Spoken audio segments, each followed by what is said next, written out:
I swear the air inside that church was heavier than anything I've ever felt, like it was pressing down on my chest. My heels clicked against the polished floor as I stepped inside, but every other sound seemed swallowed whole. The whispers, the glances, even my own heartbeat, which I could have sworn was thunder in my ears. I didn't belong there, not really. But I came anyway. The second I crossed the threshold, I felt the stares. I didn't have to look up to know they were already talking. His mother's voice cut through the quiet like a blade, low but sharp. She shouldn't even be here. I froze. My hands were clenched into fists at my sides, fingernails digging into my palms. I hadn't even reached the third pew yet. She was sitting near the front, her black veil barely covering the cold fury in her eyes. Her jaw was tight, lips pressed together like a held-back scream. Her grief was real, I could see that. But so was her rage. I swallowed hard, forcing myself forward. Each step felt like I was dragging a 1,000-pound weight behind me.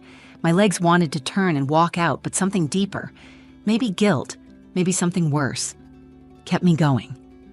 Then Zara stood up, Elias's sister, fierce, loyal, and always the first to speak when no one else would. Her eyes locked onto mine like daggers. "You broke him," she said. Not a whisper, not a cry. Statement, solid, final. Gasp somewhere behind me. Someone dropped their program. I didn't know who. I couldn't breathe. I wanted to say something, anything, that I didn't mean to hurt him, that I still dreamt about him sometimes, that I never stopped wondering what would have happened if I'd stayed. But nothing came out. Because maybe she was right. I felt heat rush to my face, my throat tightening. My eyes burned, but I wouldn't let the tears fall. Not there. Not in front of all of them. I turned, ready to walk out. I should have known this would happen. I should have listened to my mother when she said, "Naomi, are you sure you want to go? It won't bring him back." But before I could take another step, I heard my name. Naomi. The voice was calm, gentle, steady in the chaos. The priest stood by the altar, eyes soft, a thin white envelope in his hand. "He asked for this to be read out loud," he said. I stared at it, at my name, written in that familiar, messy scrawl. Elias's handwriting. I hadn't seen it in almost 2 years, but I recognized it instantly. My knees went weak. I grabbed the edge of a pew just to stay standing. What could he possibly have written to me? I looked up. Every eye was on me now, some with pity, others with scorn, but mostly curiosity, confusion, like everyone was waiting to see what kind of twisted drama Elias had saved for the grave. My fingers trembled as I reached for the letter. The envelope was soft, worn, like it had been handled 100 times. Maybe it had. Maybe he'd written it long before he died, or maybe just days before. I had no idea. I wanted to run. I wanted to vanish. But part of me needed to know. Why me? Why this? I took a deep breath, turned to face them all, and opened the letter. I wasn't ready to open that letter, but I did. Not because I was brave, but because I think I owed him that much, after everything. As my fingers broke the seal, I couldn't stop thinking about how we ended. Not with a bang, not even with a real goodbye, just silence. One day we were fighting, the next we were strangers. But before I tell you what was in the letter, I need to tell you about us. My name's Naomi Rivers. I met Elias when I was 21. I was the loud one, always laughing too hard, dreaming too big. He was different, quieter, like he carried storms in his chest but never let them show. And maybe that's what drew me to him, that quiet kind of intensity, like he saw me in a way no one else ever had. We were together for 4 years, 4 beautiful, heartbreaking, chaotic years. I won't lie to you and pretend it was perfect. It wasn't. Some days felt like we were orbiting 2 different planets, too far apart to touch. But on the good days, God, we were fire. We were soulmates, or at least I thought we were, until I wasn't enough anymore. The last year we were together, something shifted. Elias stopped opening up. He started disappearing, not physically, but emotionally. I'd ask him what was wrong, and he'd say, "Nothing," while staring right through me. He stopped holding my hand in public, stopped smiling at my stupid jokes, stopped saying, "I love you," like he meant it. And I started breaking because I didn't know how to love someone who wouldn't let me in. I tried. I swear I tried everything. Therapy, long talks, space, no space, tears, silence, but nothing worked. One night, I packed a single bag, left the key on the kitchen table, and walked away. It was the hardest thing I've ever done. My mother told me I was doing the right thing. "You can't set yourself on fire to keep someone else warm," she said. I nodded, but every night afterward, I still wondered if I'd left too soon, if I'd abandoned someone who just needed more patience.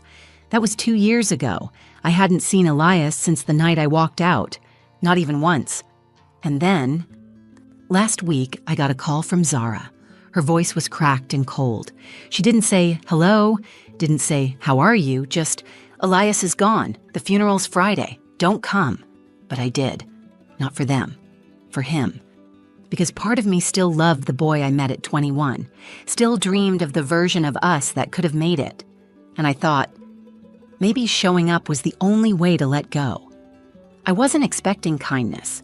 I definitely wasn't expecting forgiveness. But I also didn't expect to be handed a letter.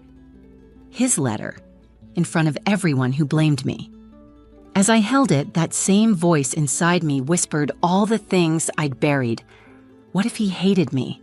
What if this letter is just one final blow? What if I was really the reason he didn't make it? The envelope felt heavy in my hands, not just in weight, but in meaning.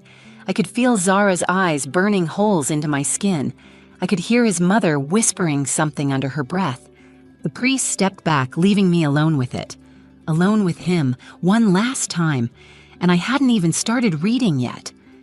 The seal cracked with a soft tear, but it felt like thunder in that silent room. I unfolded the letter with shaky hands, my breath catching in my throat. I didn't start reading right away.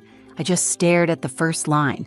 His handwriting, that same lazy slant, the same loops in his Y's that used to make me smile when he scribbled notes on the fridge or wrote little "I miss you" stickies on my mirror. But this wasn't that. This was his final message. And everyone was waiting to hear it. I looked up. Eyes were still on me. All of them. Some filled with suspicion, some with outright hatred, and some, like the priest's, filled with something closer to sorrow. My throat tightened. My mouth was dry like I'd swallowed sand. I blinked hard, once, twice, willing myself not to cry. Not yet. I glanced to the right and caught Zara's stare. Her jaw was clenched, her arms crossed over her chest like she was physically holding herself back from storming the altar and yanking the letter from my hands. My stomach twisted. I couldn't stop the guilt from rushing in like a wave. Maybe I shouldn't have come. Maybe I don't deserve to read this. The words echoed in my mind like poison. I thought about the last conversation I had with Elias. We were sitting in his car outside my apartment. It was raining. Not pouring, just the soft kind, the kind that makes the world feel heavier. He wouldn't look at me, just stared out the windshield while I begged him to talk to me. I remember whispering, "Please, I need something, anything. I don't know how to keep fighting for us if you won't meet me halfway." And he'd said, still staring straight ahead, "Maybe I don't want to be fought for anymore." I don't think I ever recovered from that. I left that night, packed my things the next morning, and never came back. So, yeah. Maybe Zara was right. Maybe I did break him. Or maybe he was already breaking, and I just wasn't enough to stop it. The thing is, when someone you love slips away slowly, you don't even realize it until they're gone. And when they are gone, in the most final way, all you're left with is a mountain of maybes. The priest took a step closer and gently touched my elbow. "Take your time," he said softly, as if he could feel my whole body trembling. I nodded, even though I wasn't sure what I was agreeing to. Read it now? Wait? But there was no later. Not really. The letter was in my hands. The room was watching. And I knew if I didn't open my mouth soon, I'd lose the nerve. And possibly the only chance to understand what Elias wanted me to know. So I did the only thing I could. I inhaled, deep, shaky breath in, and I began to read. "Naomi," I said out loud, voice cracking slightly. "If you're hearing this, I'm gone. A collective inhale rippled through the room. Even Zara shifted slightly in her seat. I kept going, my eyes scanning ahead just a few lines, and what I saw made my knees buckle. Because the next sentence? It wasn't what anyone, especially me, expected. My voice shook as I read the next line. Please don't let them turn you into a villain in my story. For a moment, I couldn't speak. I just stared at the paper like the words might rearrange themselves, but they didn't. They sat there, unmoving, undeniable. I looked up, instinct maybe, and met Zara's eyes. For the first time since I walked in, she looked confused. Not angry, not hateful, just confused. And that did something to me. It gave me the tiniest flicker of courage, like maybe I could keep going, maybe I needed to. So I swallowed the lump in my throat and continued. You left because you had to, because I wouldn't let you love me the way you wanted to. I know that now. I think I always did. My breath hitched. I paused and stared down at the letter, fingers gripping it tighter than necessary. The paper was starting to wrinkle under my hands, but I didn't care, because for the first time in 2 years, I was hearing him, really hearing him. And it wasn't blame, it wasn't anger, it was understanding. I let out a shaky laugh, one of those hollow, emotional laughs that kind of hurts on the way out. I thought this letter would be a knife, I whispered, but it feels more like a bandage. I don't know why I said it out loud. Maybe because part of me had forgotten the room was even there. Maybe because the moment felt too big to hold in silence. The priest stepped back slightly, giving me space, giving Elias space, really. I looked down and kept reading. There are things I never said to you. Not because I didn't want to, but because I didn't know how. You always asked me to open up and I shut you out. That wasn't your fault. That was me, afraid of being seen. You saw me anyway, and it scared the hell out of me. I could hear someone crying softly behind me. Maybe one of his cousins, maybe a stranger. But not Zara, not yet. You were the only one who ever made me feel safe, Naomi, and I'm sorry that I couldn't return the favor. That line shattered something in me. I pressed the letter to my chest for a moment just to catch my breath. I didn't want to fall apart in front of them. I didn't want to cry in front of a room full of people who weren't ready to see me as anything but a mistake. But Elias, he saw me, even in death.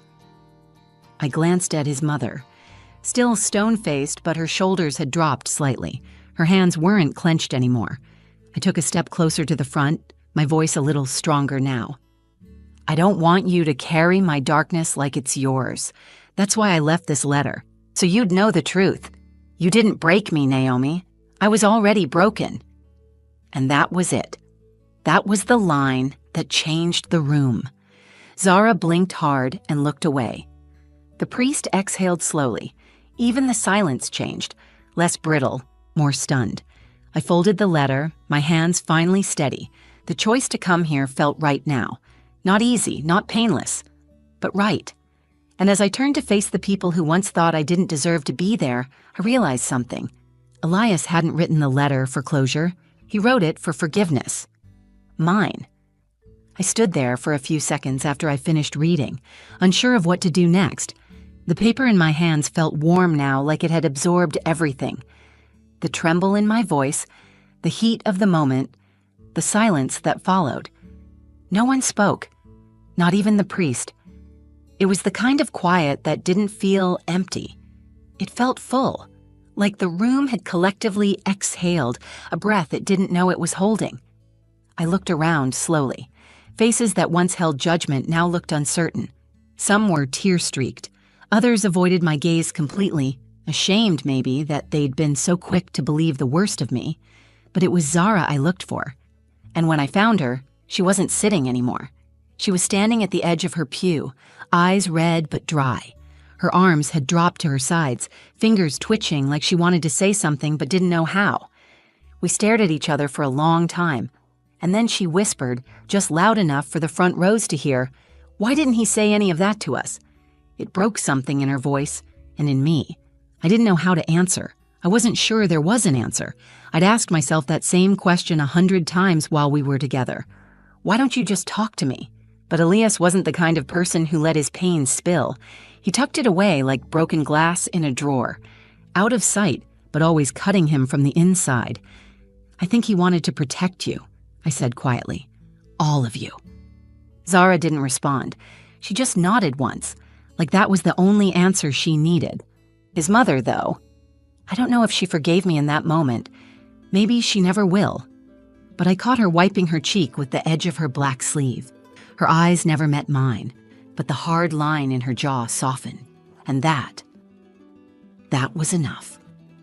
The priest cleared his throat gently and stepped forward again. "We were going to end the service with a prayer," he said, his voice low and reverent. But I think Elias's words were more than enough. A few people nodded. Others bowed their heads.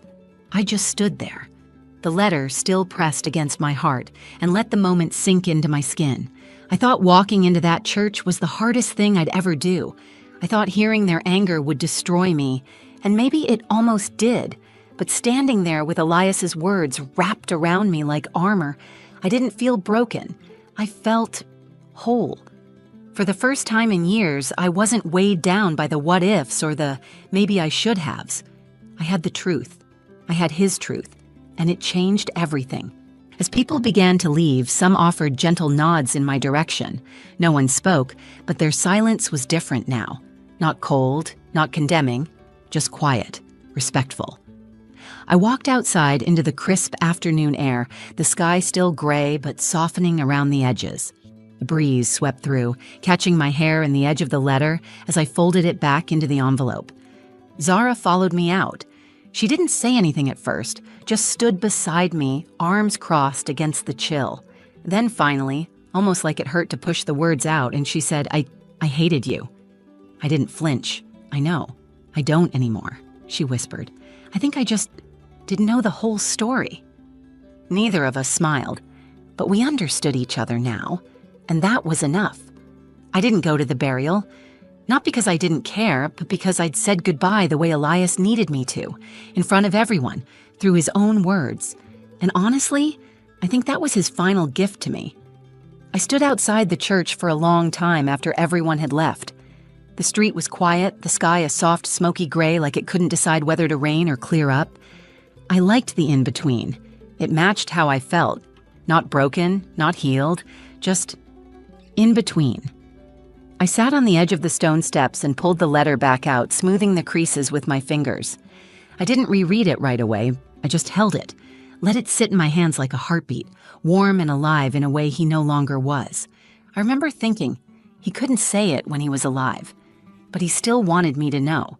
It made me wonder how many of us carry things we never say. How many people walk away before they realize someone loved them all along? How many apologies are buried before they ever make it to the surface? Elias had been lost long before I left, but I carried that loss like it was mine to fix. I blamed myself for his silence, for his sadness, for his unraveling, and I let that guilt weigh me down for 2 whole years. But now I could finally breathe, not because he absolved me, but because he saw me, even in the end. And that was more powerful than any forgiveness I thought I needed. A few days after the funeral, Zara called. Not texted, not emailed, called. I almost didn't answer, but I did. She didn't say much, just told me she'd been thinking a lot about the letter, and that she'd like to read it again if I was okay with that. I mailed her a copy. We haven't become close, and I'm not sure we ever will. But the walls are down now. And sometimes that's all healing really needs, space where there used to be silence. I also started writing again. It was something I gave up when Elias and I split. I think a part of me didn't feel worthy of telling stories anymore, like the best chapter of my life had closed and everything after would just be blank pages. But I realized something. Pain doesn't end a story. It just changes the tone. And Elias? He wasn't the final chapter in my book. He was the one that made the pages deeper, more complicated, more human. He was the lesson I didn't know I needed. So here's what I want to leave you with. Especially if you're still carrying something heavy or loving someone who doesn't know how to love you back. Let them go gently. But hold on to the truth, Because love doesn't always look like forever. Sometimes it looks like letting go, like walking into a room full of people who hate you and reading a letter that brings silence instead of screams. Sometimes love is the thing we leave behind.